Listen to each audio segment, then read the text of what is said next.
Teman-temanku semuanya, kali ini saya ingin menanggapi ya sebuah ceramah yang saya pikir ini wajib saya counter, teman-teman, ya. Karena namanya Yahya Walloni ini semakin berani, teman-teman, ya, untuk menyebar-nyebar dusta di luar sana, begitu kan. Nah, dia berceramah, judul dari YouTube-nya itu, ya, kafir, katanya, kata si Yahya Walloni, kafir itu adalah binatang dan makhluk yang paling buruk di sisi Allah, ya. Jadi orang kafir itu adalah binatang, sama dengan binatang dan makhluk yang paling buruk di sisi Allah, katanya, teman-teman, ya. Sebenarnya saya males ya menanggapi celoteh-celoteh dia, ya, yang saya bilang najis gitu ya, teman-teman, ya. Tapi bagaimana supaya lagi-lagi supaya orang yang mendengarkan dia itu tidak tersesat, ya kan. Nah, teman-teman, Yahya Walloni ini mengutip, ya, ayat dari kitabnya sendiri, ya, yang mengatakan bahwa kafir itu seperti binatang dan paling buruk di sisi Allah. Nah, dalam kesempatan ini saya akan adu argumen dengan dia, ya. Apa kata Alkitab tentang si Yahya Walloni ini, ya? Nah, nanti kita lihat, teman-teman. Pastikan Anda mengikuti video saya ini dari awal sampai akhir, karena banyak hal yang sangat-sangat luar biasa untuk kita ketahui akan saya bagikan kali ini, teman-teman. Ya, teman-teman, sebenarnya saya nggak peduli gitu, ya, nggak peduli apa kata kitabnya si Yahya Walloni, ya. Karena apa?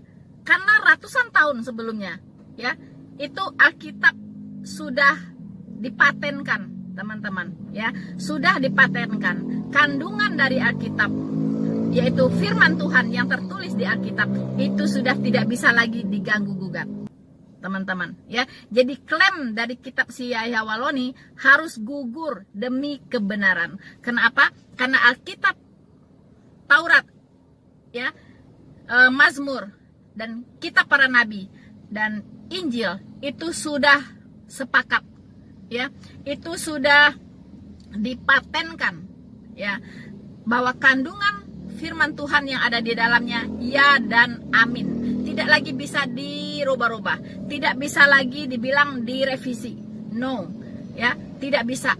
Itu sudah di lockdown, itu sudah dipatenkan, ya, tidak bisa lagi diganggu gugat. Nah, jadi saya tidak peduli, ya, apapun kata kitabnya si Yahya Walloni gitu, ya.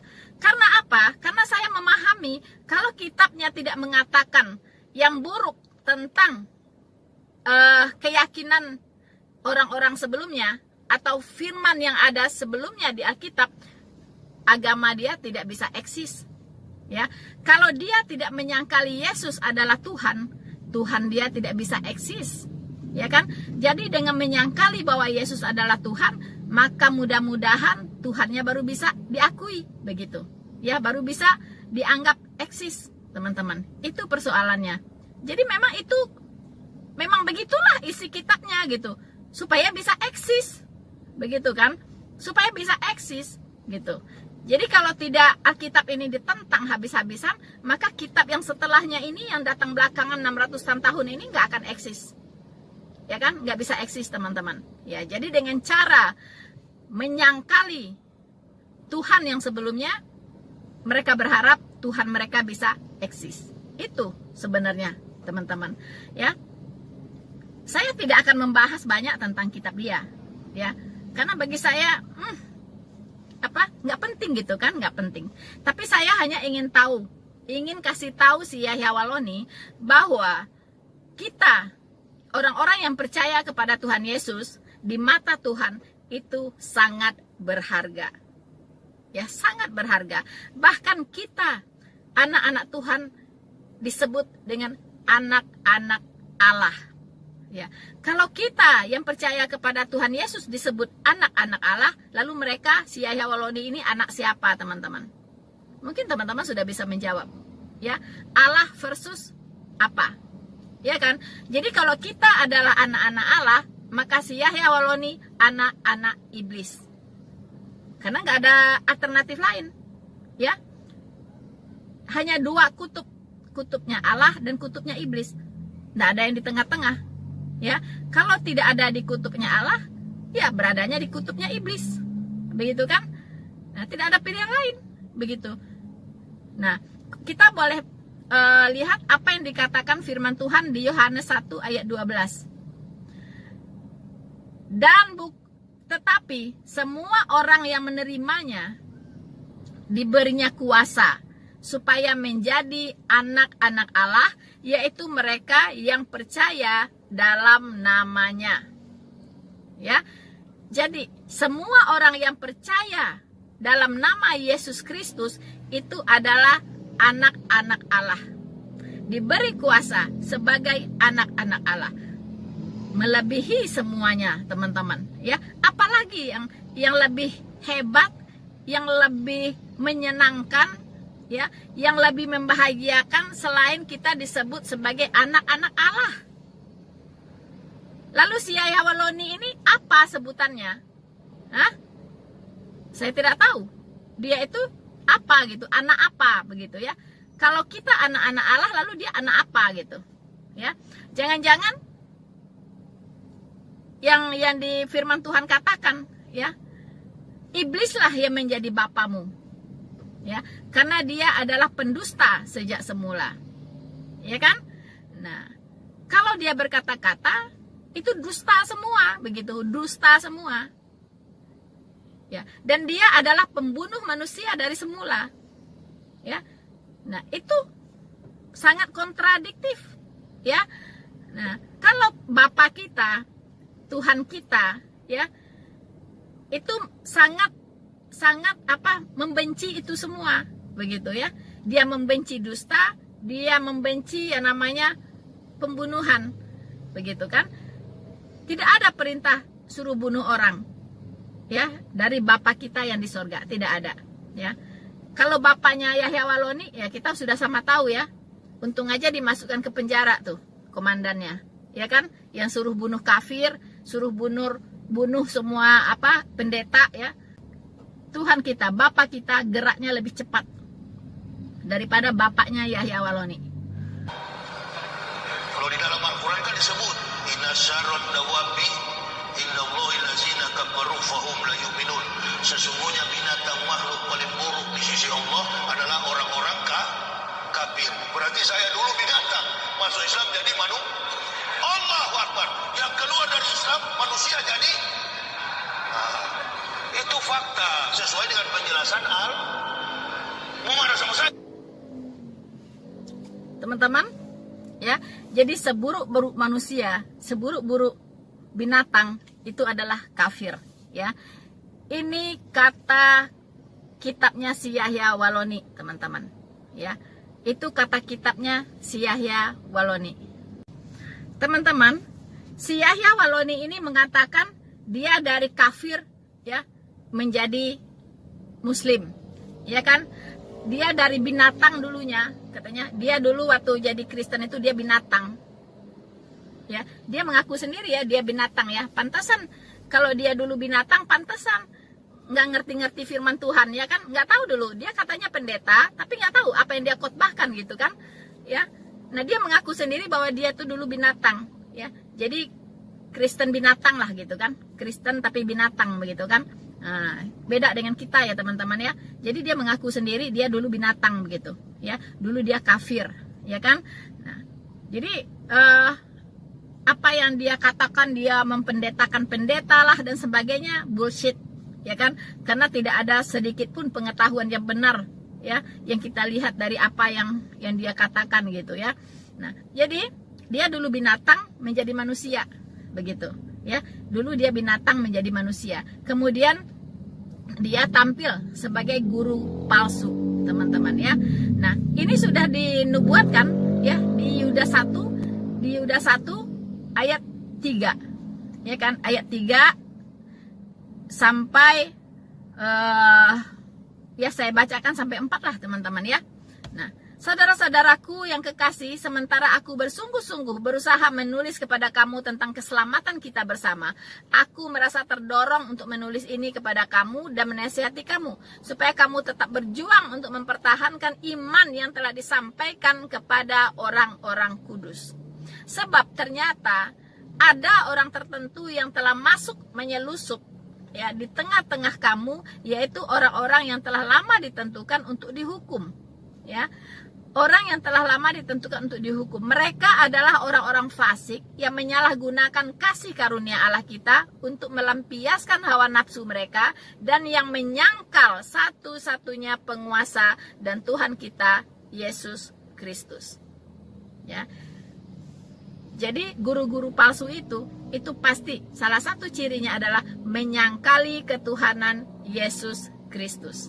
Ya, guru palsu ini bisa dia dari luar Kristen, bisa dari dalam Kristen sendiri, begitu. Ya, katanya dia Kristen, tapi dia menyangkali ketuhanan Yesus.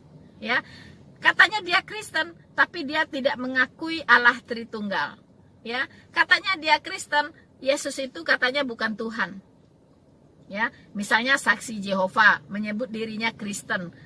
Dia tidak tahu apa arti Kristen. Kristen itu artinya adalah pengikut Kristus. Ya, jadi kalau Anda bukan pengikut Kristus, jangan coba-coba menyebut diri Anda Kristen. Ya, itu salah besar. Jadi guru-guru palsu ini, ya, itu senang membicarakan tentang kekristenan, ya, tetapi menyangkali kebenaran Kristen itu sendiri, begitu. Menyangkali penguasa, menyangkali Tuhan Yesus Kristus. Itu ciri-cirinya. Dia bisa dari dalam kekristenan, dia bisa menyebut dirinya Kristen, bisa juga dia dari luar seperti Yahya Waloni ini.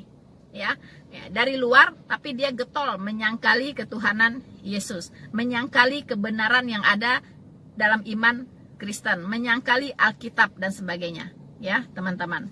Nah, ciri-cirinya lagi, selain dia menyangkali ketuhanan Yesus, guru palsu ini adalah akan tetapi mereka menghujat segala sesuatu yang tidak mereka ketahui, dan justru apa yang mereka ketahui dengan nalurinya seperti binatang yang tidak berakal.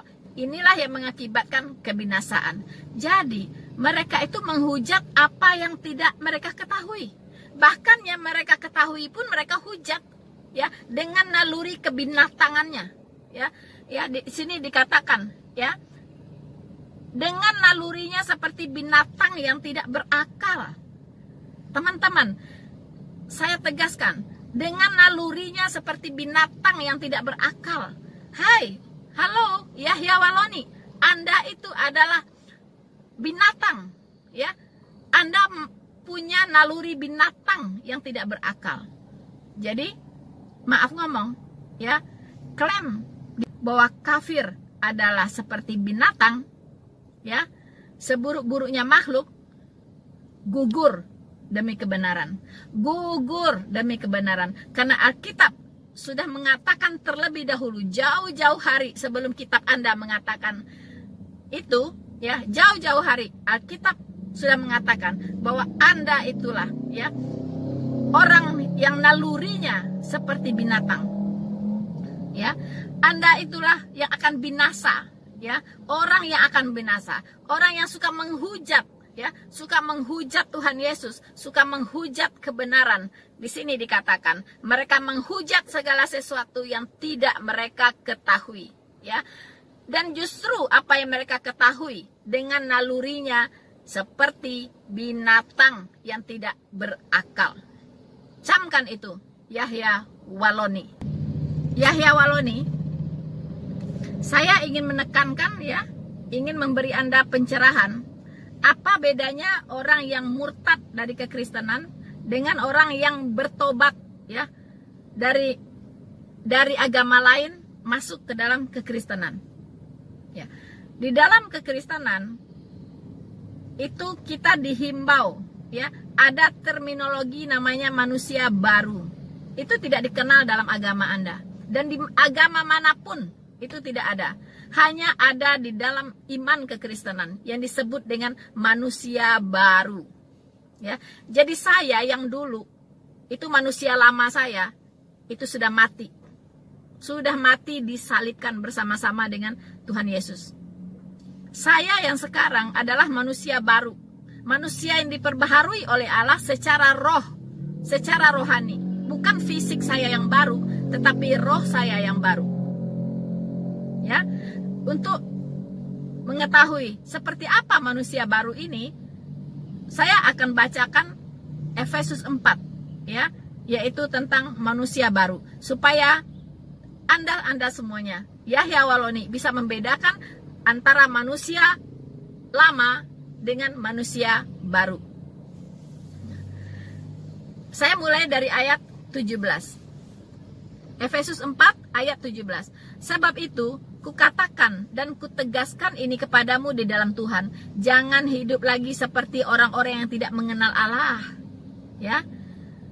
Dengan pikirannya yang sia-sia, dengan pengertiannya yang gelap, jauh dari hidup persekutuan dengan Allah. Karena kebodohan yang ada di dalam mereka ini, dan karena kedegilan hati mereka, perasaan mereka telah tumpul, sehingga mereka menyerahkan diri kepada hawa nafsu yang mengerjakan dengan serakah segala macam kecemaran. Tetapi kamu bukan demikian. Kamu telah belajar mengenal Kristus. Karena kamu telah mendengar tentang Dia dan menerima pengajaran di dalam Dia, menurut kebenaran yang nyata di dalam Yesus. Yaitu bahwa kamu berhubung dengan kehidupan kamu yang dahulu harus menanggalkan manusia lama yang menemui kebinasaannya oleh nafsunya yang menyesatkan. Supaya kamu diperbaharui dalam roh dan pikiranmu, dan menegakkan manusia baru yang telah diciptakan menurut kehendak Allah di dalam kebenaran dan kekudusan yang sesungguhnya. Karena itu, buanglah dusta. Ya, buanglah dusta. Ya, berkatalah benar seorang kepada yang lain, karena kita adalah sama-sama anggota. Apabila kamu menjadi marah, janganlah kamu berbuat dosa. Ya, janganlah matahari terbenam sebelum padam amarahmu, dan janganlah beri kesempatan kepada iblis. Orang yang mencuri, janganlah ia mencuri lagi. Tetapi baiklah ia bekerja keras dan melakukan pekerjaan yang baik dengan tangannya sendiri, supaya ia dapat membagikan sesuatu kepada orang yang berkekurangan. Janganlah ada perkataan kotor. Janganlah ada perkataan kotor keluar dari mulutmu, tetapi pakailah perkataan yang baik untuk membangun. Di mana perlu, supaya mereka yang mendengarkannya beroleh kasih karunia. Dan janganlah kamu mendukakan Roh Kudus, mendukakan Roh Allah yang telah memeteraikan kamu menjelang hari penyelamatan. Segala kepahitan, kegeraman, kemarahan, pertikaian, fitnah hendaklah dibuang dari antara kamu. Demikian pula segala kejahatan. Tetapi hendaklah kamu ramah seorang terhadap yang lain, penuh kasih mesra dan saling mengampuni, sebagai mana Allah di dalam Kristus telah mengampuni kamu. Inilah wujud manusia baru. Ya, wujud manusia baru ini, gambaran manusia baru ini sangat bertolak belakang dengan sosok Yahya Waloni. Ya. Jadi, sebagai manusia yang berakal, sebagai manusia yang punya pikiran, Anda lebih cenderung ke manusia yang mana nih? Ke manusia baru di dalam Kristus, atau kepada sosok manusia Yahya Waloni, ya, yang keluar dari Kristus? Ya, silakan akal sehat dinyalakan dan pilih. Anda mau seperti yang mana? Manusia baru yang begitu luar biasanya, ya, atau seperti manusia Yahya Waloni yang mulutnya penuh, ya, dengan kotoran? Pilih yang mana? So, teman-teman, mari kita dengarkan kembali apa kata Yahya Waloni berikut ini. Coba perhatikan, dia profesor, dia doktor, dia rohaniawan, tapi tidak bisa membedakan mana hak, mana batil, mana agama yang benar. Jamaah saling bertanya, Ustaz, bisa-bisanya dia profesor kritis dalam ilmu sekuler. Kenapa ilmu tauhid dia tidak bisa masuk Islam? Ini rahasia yang paling besar yang Allah berikan kepada umat Islam. Teman-teman, itu yang dia berikan contoh oleh Yahya Waloni, bahwa kafir itu ya seperti binatang, ya. Jadi tidak bisa membedakan mana yang benar, mana yang salah, ya. Mengapa mereka tidak menjadi Islam?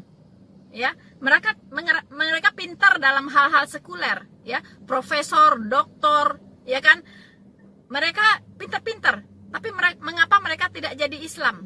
Begitu, teman-teman. Contoh-contohnya terlalu jauh ya kan. Jadi begini, ya, mungkin saya cerita tentang saya saja ya teman-teman, karena Yahya Waloni menantang saya untuk mengutarakan ini, ya. Sebenarnya saya malas gitu untuk apa?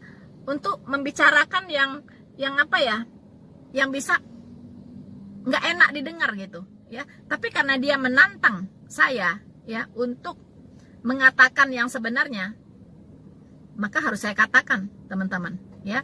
Dia mengatakan kafir itu bodoh semuanya. Walaupun dia profesor, walaupun dia doktor, ya, tapi tidak bisa membedakan mana yang benar, mana yang batil katanya, ya. Mengapa mereka tidak jadi Islam? Kalau mereka pintar, pasti mereka jadi Islam. Jadi saya katakan, justru saya menjadi Kristen justru karena saya berpikir begitu, ya. Saya puji Tuhan diberikan pikiran yang kritis, ya, diberikan cara berpikir yang kritis oleh Tuhan, sehingga banyak hal yang harus yang membuat saya harus berpikir lebih keras gitu, benar apa enggak, ya. Nggak usahlah jauh-jauh, saya kasih contoh yang simpel saja, ya, yang simpel saja tentang naik haji, tentang ibadah haji ke Mekah. Itu yang pertama, ya, ibadah haji. Ya. Apa yang dilakukan di situ? Itu semua di luar nalar saya, ya. Akal sehat saya tidak bisa menerima itu gitu, ya. Yaitu dengan menciumi batu. Terserah alasannya apa, mau batu turun dari sorga kek, ya kan? Tapi yang namanya mencium benda itu adalah memberhalakan benda itu. Mengusap-ngusap benda itu memberhalakan benda itu. Begitu. Ya. Jadi saya sudah tidak perlu lagi berpikir yang lain-lain begitu, ya. Dengan menciumi batu aswad itu bagi saya adalah penyembahan berhala. Ya. Penyembahan berhala, terserah alasannya apa. Terserah apakah dulu Muhammad mencium itu, ya. Karena ketika ditanya sahabatnya pun tidak jawab, mengapa Anda mencium itu? Jawabannya cuma karena Muhammad melakukan itu, mencium itu, makanya saya mencium itu. Begitu. Tidak ada alasan yang ilmiah begitu, ya. Tidak ada. Kenapa harus mencium batu itu? Apa tujuannya? Ada apa dengan batu itu? Begitu. Ada apa dengan batu itu? Ya. Katanya batu itu turun dari sorga. Mana buktinya dia turun dari sorga? Siapa yang menyaksikan? Kapan itu turunnya? Siapa yang menemukan? Buktinya apa? Ya. Nggak ada. Ya, jadi Anda jangan sembarangan bicara bahwa profesor, doktor, ya, itu semuanya bodoh, ya. Karena mereka tidak bisa membedakan yang benar dengan yang salah. Karena mereka tidak masuk Islam. Kalau tidak masuk Islam berarti bodoh. Sekarang saya katakan kepada Anda. Jawab pertanyaan saya tadi. Anda ngapain cium batu di Ka'bah? Jelaskan. Ya. Nah. Tapi kalau saya masih berpikir 100 kali mau saya utarakan itu gitu. Ya. Tapi kalau saya dipancing, memang saya ditantang untuk menjelaskan itu, saya jelaskan. Begitu kan? Nah, oke teman-teman, ya. Jadi nggak benar bahwa orang pintar, Ya, orang yang apa? Orang yang berpikir pasti tidak mau cium batu, itu saja. Cukup. Terus yang kedua, ya, yang Yahya Waloni ini harus berpikir keras. Dengan konsep sorga dengan 72 bidadari. Ya, dan kegiatan para lelaki di sana hanya memecahkan perawan. Orang pintar itu sangat jijik mendengarkan itu semua. Ya, tidak masuk di akal sehat. Sorga adalah tempat yang maha kudus. Ya, tidak ada lagi di sana kawin mengawin, apalagi seks. Ya, apalagi itu kerjanya cuma di situ nge-seks doang, gitu. Ya, kekuatan laki-lakinya bisa 100 kali lipat dari waktu dia di bumi ini. Teman-teman, surga apa itu? Maaf, akal sehat saya tidak bisa menerima itu. Ya, bagi saya itu tidak logis. Mengapa tidak logis? Kali jodoh saja, ya, itu sudah dibubarkan oleh Ahok. Tidak mungkin ada kali jodoh lagi di surga sana. Begitu. Ya, tidak mungkin ada kali jodoh lagi di surga situ. Oke? Jadi berpikirlah Anda, Yahya Waloni. Ya, karena surga Kristen tidak bisa dimasuki oleh sesuatu yang najis. Tidak bisa. Tidak bisa, ya. Jadi sorry, saya memilih surga yang lebih kudus. Ya. Saya tidak berminat masuk ke surga dengan 72 bidadari untuk menyaksikan suami saya menggarap 72 bidadari setiap hari. Non-stop. Oke? Teman-teman, baiklah, kita akan mendengarkan kembali apa kata Yahya Waloni berikut ini. Betul, pasti tidak melibatkan nama Musa, nama Isa, nama Sulaiman, nama Ibrahim. Justru agama ini bersumber dari para nabi. Jadi ada ustadz yang ngomong di TV One, saya pun kaget. Loh, tidak katanya agama Ibrahim. Artinya, agama Ibrahim itu ada Yahudi, ada Kristen, ada Islam. Apa nggak kacau cara berpikir begini? Sementara orang Kristen itu giat-giatnya, misinya adalah bagaimana supaya umat Islam murtad. Agama yang bersumber dari Ibrahim cuma satu agama dan tertulis dalam Al-Quran. Qul a'inani hadani Rabbi ila sirati mustaqim dinan qiyamam millata Ibrahim hanifah wa makana minal musyrikin. Qul a'ina salati wa nusuki wa mahyaya wa mamati lillahi rabbil alamin. Katakanlah kami beriman. Katakanlah kami beriman kepada Allah. Qul innani hadani. Katakan Ibrahim, katakan Muhammad, qul innani hadani rabbi ila siratin mustaqim, bahwa Tuhanmu mengajarkanmu kepada agama Ibrahim yang benar, dan Ibrahim bukanlah golongan orang-orang musyrik. Teman-temanku semuanya, Yahya Waloni banyak mengeluarkan pernyataan ya dalam videonya ini, tapi saya tidak akan menanggapi semua pernyataannya teman-teman. Tapi untuk saat ini saya memilih yang penting-penting saja yang harus saya tanggapi ya. Kalau yang nggak penting ya saya nggak tanggapi gitu ya. Nah, yang saya tanggapi adalah yang saya kira memang harus saya luruskan begitu teman-teman. Yang lain juga saya harus luruskan, tapi ini yang urgent harus saya luruskan teman-teman ya. Nah, untuk itu kita akan mendengarkan lagi apa pernyataan Yahya Waloni berikut ini. Sama ada kami ini, intelektual kami sudah tidak percaya kepada kebohongan Bible Chris, dan ruangnya sudah sempit, tak mampu memberikan pengetahuan sumbangsi bagi kemajuan ilmu pengetahuan dunia. Al-Quran kaya dengan penemuan sains dan teknologi, bahkan dalam substansi teorinya mampu dikaji secara saintifik. Itu kitab yang rasional, sistematis, kontekstualis, teologis, and rasional. Saya kata Saya sampai geli teman-teman ya. Ya. Jadi dia tidak percaya lagi kepada Alkitab katanya. Karena Alkitab itu tidak membuktikan bahwa dia itu bisa memberikan sumbangsih katanya kepada ilmu pengetahuan dan teknologi. Ini orang sembarangan bicara ya teman-teman ya. Saya heran waktu dia jadi Kristen baca Alkitab gak sih? Ya, jangan-jangan dia Alkitabnya cuma dijadikan pajangan di lemari ya teman-teman ya. Jadi logika dia itu ada di mana gitu ya.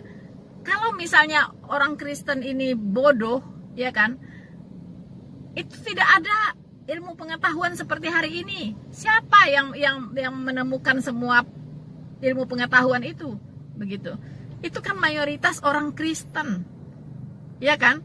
Nah, dia menantang teman-teman ya, dia menantang. Jadi dia membangga-banggakan satu ayat, berapa ayat gitu ya, tapi tidak transparan dan tidak jelas ya, tidak dibahas juga secara ilmiah. Jadi teman-teman, yang mendasari si Yahya Waloni mengatakan bahwa kitabnya itu adalah logis saintifis ya kan, saintifik gitu ya, dan sangat banyak memberikan sumbangsih kepada ilmu pengetahuan teman-teman ya. Jual kecap nomor 1 ya teman-teman ya. Nah, adapun dasar dia ya, dia mengutip di sini surat Al-Mu'minun teman-teman ya, ayat 12 ya sampai 14. Di situ dikatakan, dan sesungguhnya kami telah menciptakan manusia dari suatu saripati berasal dari tanah. Kemudian kami jadikan saripati itu air mani yang disimpan dalam tempat yang kukuh, dalam kurung rahim. Kemudian air mani itu kami jadikan segumpal darah, lalu segumpal darah itu kami jadikan segumpal daging. Dan segumpal daging itu kami jadikan tulang-tulang, tulang belulang, lalu tulang-tulang itu kami bungkus dengan daging. Ya, kemudian kami jadikan dia manusia yang berbentuk lain, maka maha sucilah Allah yang pencipta yang baik. Teman-teman, ya. Kalau hanya ini yang dibanggakan, ini sebenarnya apa luar biasanya gitu, ya. Tidak terlihat saintifiknya di sini begitu, ya. Kalau ya namanya sains itu ada penjabarannya ya. Dan kalau saya lihat di tulisan-tulisan mereka tentang ayat ini, justru ilmu pengetahuan yang sudah diteliti itu memberi pembenaran kepada ayat ini, bukan sebaliknya begitu ya. Jadi lebih banyak bicara hasil penelitian manusia gitu ya. Nah, seolah-olah ini sesuai dengan hasil penelitian itu begitu teman-teman. Kalau hanya untuk mengetahui manusia itu tercipta ya, itu dari mani ya, dari air mani dan ovum ya, dan sel telur bertemu, itu semua orang juga tahu lah ya, nggak usah jadi ilmuwan, itu udah tahu ya. Kenapa? Karena nggak akan ada anak kalau air mani itu tidak disemprotkan ke sel telur. Nggak akan jadi anak, harus ada hubungan senggama dulu. Itu orang bodoh itu tahu gitu. Mana ada tanpa hubungan biologis ya, ada terjadi bayi janin, dan nggak ada. Semua juga tahu. Kenapa kamu bisa hamil? Oh, karena saya ditidurin oleh suami saya ya. Dia semprotkan mani ke mana, ke rahim saya dan sebagainya ya. Semua orang tahu lah ya. Kalau tanpa semprotkan nggak akan bisa hamil ya. Jadi harus ada pertemuan antara mani dengan sel telur ya. Itu udah tahu lah ya, orang-orang biasa pun nggak usah ilmuwan juga tahu ya. Kemudian dikatakan kami jadikan apa itu? Kemudian air mani itu kami jadikan segumpal darah. Air mani dijadikan segumpal darah. Ini harus diteliti lagi teman-teman. Apakah darah itu memang berasal dari air mani atau ada proses dulu? Ya, harus diteliti lagi, gitu kan? Nah, kemudian kami jadikan segumpal daging, ya. Jadi dari segumpal darah jadi segumpal daging. Ya iyalah, semua orang juga tahu. Ya mungkin dulu pernah keguguran baru hamil berapa minggu, keguguran yang keluar darah. Ya, kadang sudah agak kental-kental, ya tahulah. Pada awalnya darah dulu. Kalau nggak keguguran, ya lama-lama jadi anak, jadi ada dagingnya gitu, ya kan? Terus manusia itu, anak itu ada tulangnya, ya pasti dijadikan tulangnya juga gitu, ya kan? Tulangnya itu dibungkus pakai daging, ya iyalah, memang tulangnya di dalam, dagingnya di luar, dibungkus pakai daging. Itu apa luar biasanya gitu? Apa luar biasanya? Biasa aja gitu. Semua orang yang nggak sekolah pun tahu lah kalau tulang tuh dibungkus pakai daging, ya kan? Kalau mau jadi anak itu harus bersenggama dulu, harus ada mani dan sel telur ketemu. Semua orang juga tahu gitu, ya kan? Nah, apa yang istimewanya? Nggak ada, ya. Nah, sekarang mari kita lihat. Saya ingin membuktikan, ya, bahwa begitu banyak ilmu sains yang sudah diberitahukan oleh Tuhan jauh sebelum orang menemukannya. Jauh dari zamannya firman itu diturunkan. Tapi kita akan lihat dulu, karena ini adalah tantangan dari Yahya Waloni. Hei kafir, tunjukkan sama saya di mana satu ayat yang mampu memberikan temuan ilmiah terkait perkembangan sains dan ilmu pengetahuan teknologi. Tolong, satu ayat saja. Kalau data kecil-kecil di meja situ ya. Karena ruang dari Bible Kristen itu ini kan semuanya omong kosong semua. Jadi teman-teman, dia menantang, ya. Tolong tunjukkan satu ayat saja, ya, yang sesuai dengan ilmu pengetahuan dari Alkitab. Ya. Katanya Alkitab itu omong kosong semua. Hei, Yahya Waloni, saya akan berikan Anda lebih dari satu ayat. Anda minta satu ayat, saya akan berikan kepada Anda beberapa ayat. Ya. Sebelum saya membahas itu, teman-teman dengarkan tantangan dari Yahya Waloni ini dan pegang ucapannya. Petunjuk jalan yang menyimpan fakta tentang ilmu pengetahuan. Kalau ada, saya akan kembali ke Kristen. Saya akan kembali.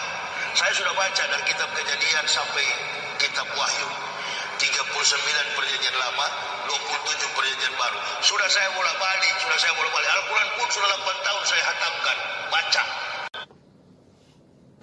Jadi teman-teman, dia menantang, ya. Siapa yang bisa membuktikan? Dia minta cuma satu ayat saja. Di dalam Alkitab ada ilmu pengetahuan, ya, ada sains. Untuk itu teman-teman, jangan beranjak dari tempat Anda. Saksikan video ini sampai selesai, karena ini akan lebih seru. Jangan lupa teman-teman, dukungan Anda untuk like, subscribe, dan share video ini. Teman-teman, sebelumnya saya ingin sedikit membuka mindset kita semua dulu, ya, bahwa Alkitab itu sudah tidak terbantahkan, isinya adalah kebenaran Allah, karena diilhamkan oleh Allah yang maha benar. Artinya apa yang tertulis di dalam Alkitab tidak mungkin salah, pasti benar, ya. Nah, kalau misalnya ilmu pengetahuan, ya, yang diinformasikan di dalam Alkitab dipandang sebagai sesuatu yang salah, yang salah itu adalah ilmu pengetahuan manusianya, begitu, ya, ilmu pengetahuan manusianya. Contoh, teori Darwin, ya, itu mengatakan bahwa manusia itu berproses, berevolusi dari kera menjadi manusia, ya. Nah, sementara di Alkitab dikatakan bahwa manusia itu diciptakan dari debu tanah, tidak ada dari kera, ya, dan belum pernah ada penemuan manusia punya genetik kera, belum ada. atau kera mempunyai genetik manusia. Belum ada. Ya, artinya yang salah itu adalah teori Darwinnya, bukan Alkitabnya. Begitu. Ya, bukan Alkitabnya. Nah, semua ilmu pengetahuan yang masih mentah bisa jadi pada awalnya bertentangan dengan Alkitab. Karena yang namanya sains itu selalu berkembang, ya. Tidak tetap kayak gitu. Dia selalu berkembang sesuai dengan kemajuan dari sains itu sendiri, ya. Sesuai dengan kemajuan teknologi, sesuai dengan kemajuan dari metode pengkajiannya, metode penelitiannya. Itu semua tergantung itu, ya. Jadi yang namanya sains itu bisa berkembang. Makanya teknologi itu selalu berkembang, teman-teman. Dan sains pun berkembang. Ya. Nah, tapi informasi tentang sains di dalam Alkitab itu tidak bisa dibantah. Tadi si Yahya Waloni meminta satu ayat ya teman-teman. Ya, satu ayat saja katanya yang bisa membuktikan bahwa Alkitab itu sesuai dengan sains. Yahya Waloni, saya akan berikan kepada Anda beberapa ayat. Ya. Bukan satu ayat. Ini bonus untuk Anda. Oke? Ya Waloni, bukti pertama untuk Anda yaitu Yesaya 40 ayat 22. Ya. Yesaya 40 ayat 22 itu sudah menginformasikan bahwa bumi ini bulat. Jauh sebelum Copernicus, Galileo Galilei, ya, dan tokoh-tokoh lainnya menemukan ya hasil penelitian mereka bahwa bumi itu memang bulat. Ya. Yesaya 40 ayat 22 berbunyi, Dia yang bertahta di atas bulatan bumi. Ya, Dia yang bertahta di atas bulatan bumi. Jelas, ya, itu jauh sebelum para ilmuwan ini ya meneliti bahwa memang benar bumi itu adalah bulat. Ya. Anda harus paham bahwa Alkitab itu bukan buku sains. Ini harus harus dipahami dulu, ya. Tetapi ketika Alkitab menyinggung sains, pasti benar. Pasti benar, ya. Alkitab itu bukan buku sains, tapi adalah buku jalan keselamatan. Ya, adalah buku untuk pertumbuhan rohani, untuk supaya orang punya iman yang benar kepada Tuhan, sehingga mereka diselamatkan, bisa masuk surga Allah yang kekal itu. Jadi bukan buku sains, tetapi ketika Alkitab menyinggung sains, dan tidak ada yang salah, pasti benar. Ini Anda harus camkan baik-baik. Kemudian teman-teman, ya, Alkitab mengatakan di Kejadian 15 ayat 5 bahwa bintang itu tidak bisa dihitung. Tuhan berfirman membawa Abraham keluar dan Tuhan berkata kepada Abraham, coba lihat ke langit, hitunglah bintang-bintang jika engkau dapat menghitungnya. Nah, Tuhan kembali menegaskan hal ini kepada Yeremia dengan berkata, ya, dengan berkata, seperti tentara langit tidak terbilang dan seperti pasir laut tidak tertakar. Ya, itulah jumlah bintang itu tidak tertakar, tidak bisa dihitung, ya, tidak bisa dihitung. Nah, tetapi teman-teman, ya, pada abad kedua Masehi muncul ilmuwan, ya, namanya Ptolemy, ya. Ptolemy ini seorang astronom kuno, ya, astronom kuno, pernah menyatakan telah menghitung semua jumlah bintang di angkasa. Bayangkan, ya, dia menghitung. Katanya saya sudah menghitung jumlah bintang di angkasa. Jumlahnya 10.056 bintang. Bayangkan, ya. Dia mengatakan jumlah bintang itu 10.056 bintang. Ya. Nah, ilmuwan ini pada zaman itu mempersalahkan Alkitab, teman-teman. Ya, Alkitab mengatakan tuh bintang tidak bisa dihitung, tapi saya bisa menghitung tuh. Jumlahnya 10.056 bintang. Nah, teman-teman, tetapi sebagaimana dalam semua kasus lain, ya, ketika pengetahuan manusia semakin bertambah, justru Alkitab semakin nyata kebenarannya, teman-teman, ya. Dan sains-sains yang salah yang harus dikoreksi, ya. setelah penemuan teleskop canggih, ya, itu bisa meneropong segala sesuatu yang ada di luar angkasa dengan jelas, teman-teman. Dan mereka melihat benar bahwa bintang itu begitu banyak sekali, tidak bisa dihitung. Ya, mungkin siapa namanya Ptolemy ini, dia cuman menghitung jumlah bintang yang mengelap-ngelip itu ya, mengkelap-kelip, mungkin yang besar-besar saja. Kalau besar, kecil itu bukan dari ukuran bintangnya, tapi dari jaraknya ke bumi ya. Ada jaraknya lebih jauh, ada jaraknya lebih dekat. Kalau yang lebih dekat tentunya yang besar-besar bintangnya bisa dilihat. Nah, itu yang dia hitung. Tapi yang tidak terlihat, yang ada jauh, itu dia nggak bisa lihat. Karena waktu itu belum ada teleskop, teman-teman. Ya. Nah, setelah penemuan teleskop, semakin nyata. Bintang itu begitu banyaknya, teman-teman ya. Dan tidak bisa dihitung. Bermiliaran, triliunan banyaknya. Tidak ada yang bisa menghitung, teman-teman. Akhirnya gugurlah teori si astronom kuno ini, teman-teman ya. Nah, begitu. Jadi jumlah bintang-bintang itu tidak bisa dihitung. Tetapi Tuhan tahu nama setiap dari bintang. Teman-teman, bukan hanya jumlah bintang yang tidak bisa dihitung yang diinformasikan oleh Tuhan, bahkan satu bintang berbeda dengan bintang-bintang yang lainnya.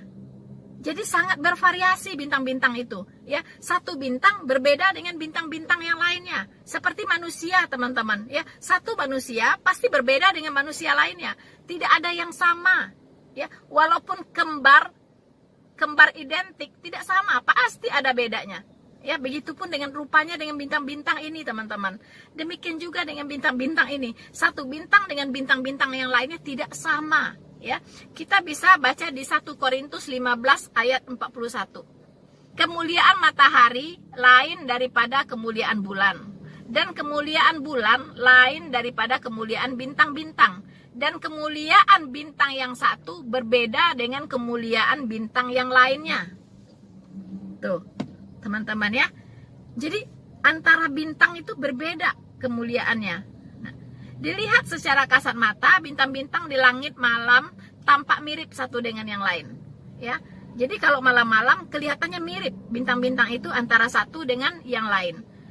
Kalaupun ada yang lebih terang dan ada yang lebih redup, bisa diduga karena jaraknya berlainan, teman-teman. Ya, tetapi ilmu pengetahuan modern melalui analisis spektroskopi ya atas cahaya masing-masing bintang telah menemukan ya bahwa memang ada variasi yang cukup besar antara satu bintang dengan bintang yang lainnya.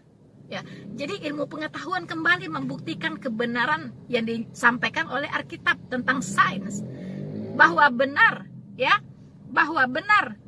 pengetahuan modern ya melalui analisis spektroskopi, namanya spektroskopi, ya menyatakan bahwa memang benar ya antara satu bintang dengan bintang yang lain itu berbeda. Ayo, Yahya Waloni ya, sudah dua ya. Pertama tadi bumi itu bulat, itu Alkitab yang informasikan.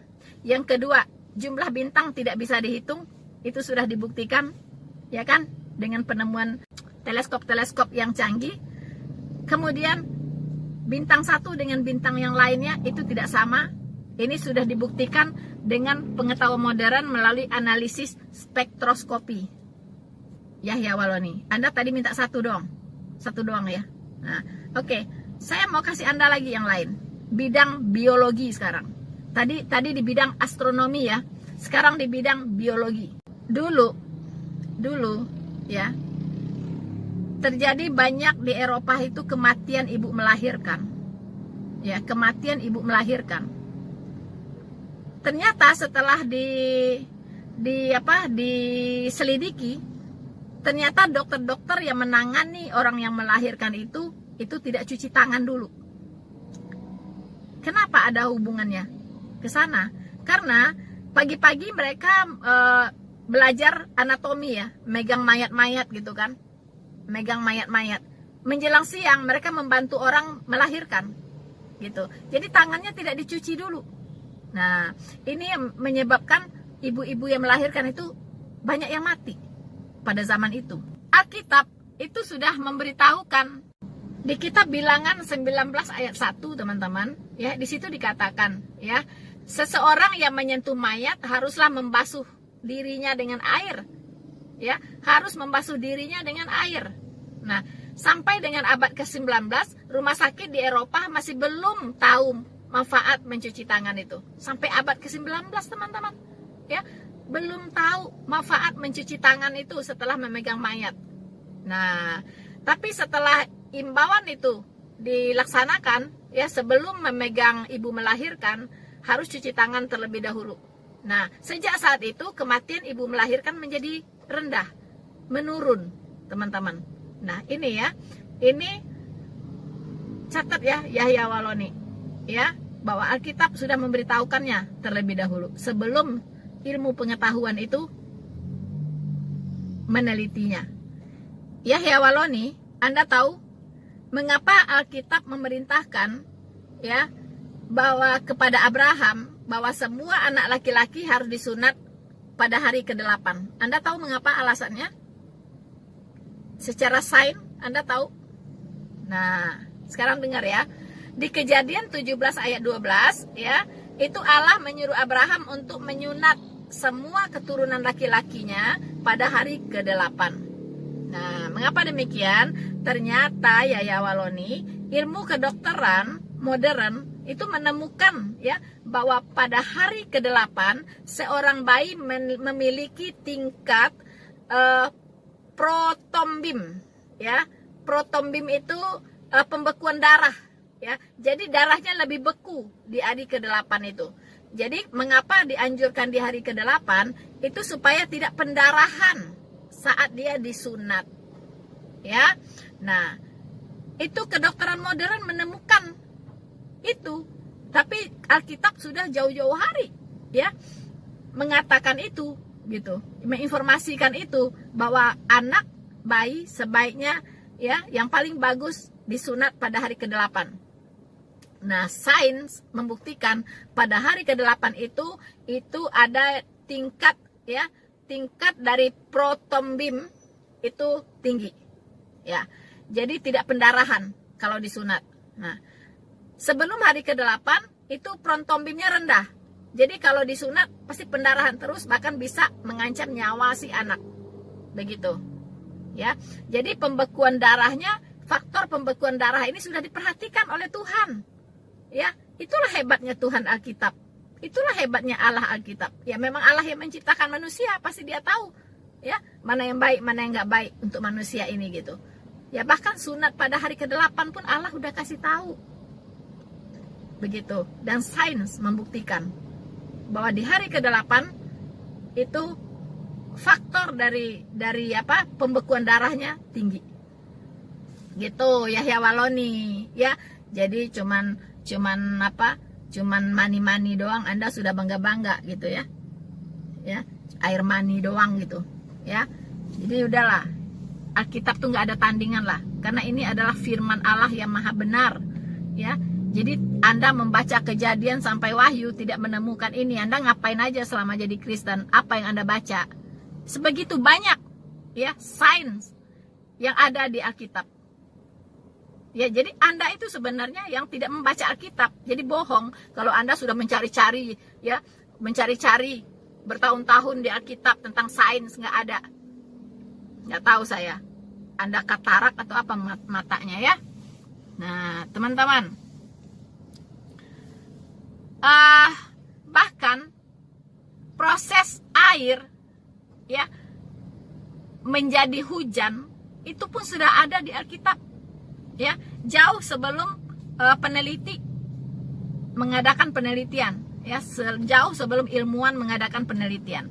Kita bisa baca di Ayub 36 ayat 27 sampai 28. Dan di Pengkhotbah 1 ayat 7. Ya, saya bacakan untuk kita semua. Semua sungai mengalir ke laut. Ya, iya dong. Semua sungai mengalir ke laut, tetapi laut tidak juga menjadi penuh. Ya, kemana sungai mengalir, ke situ sungai mengalir selalu. Jadi selalu mengalir ke laut.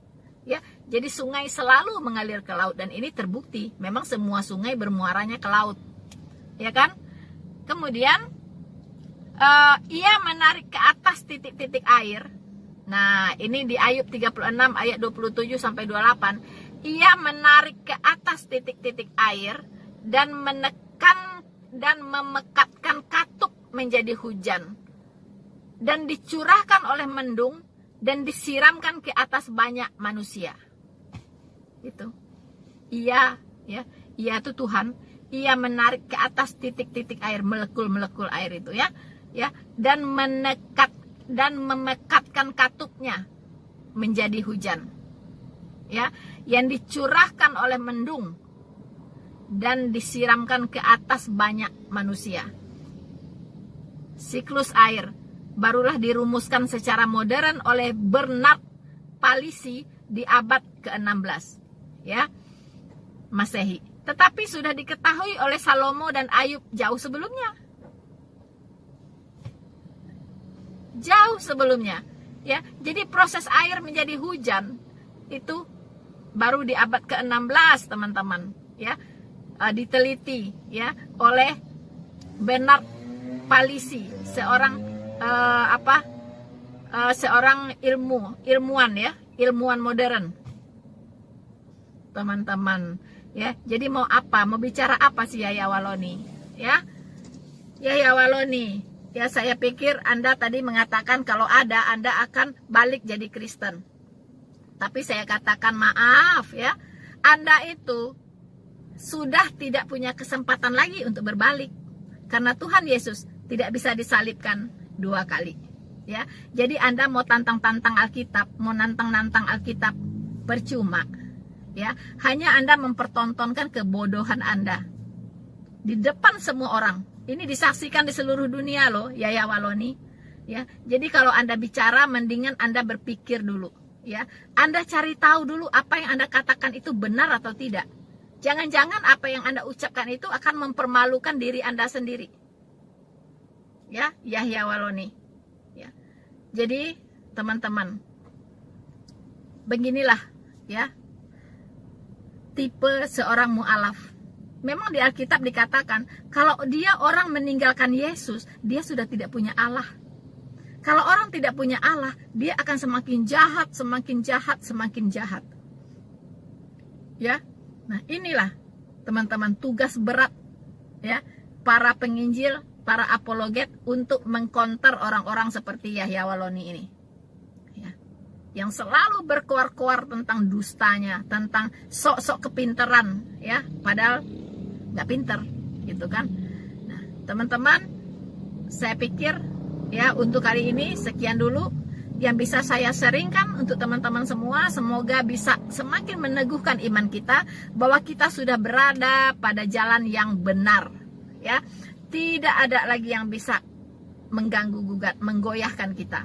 Semakin diserang, semakin terang benderang.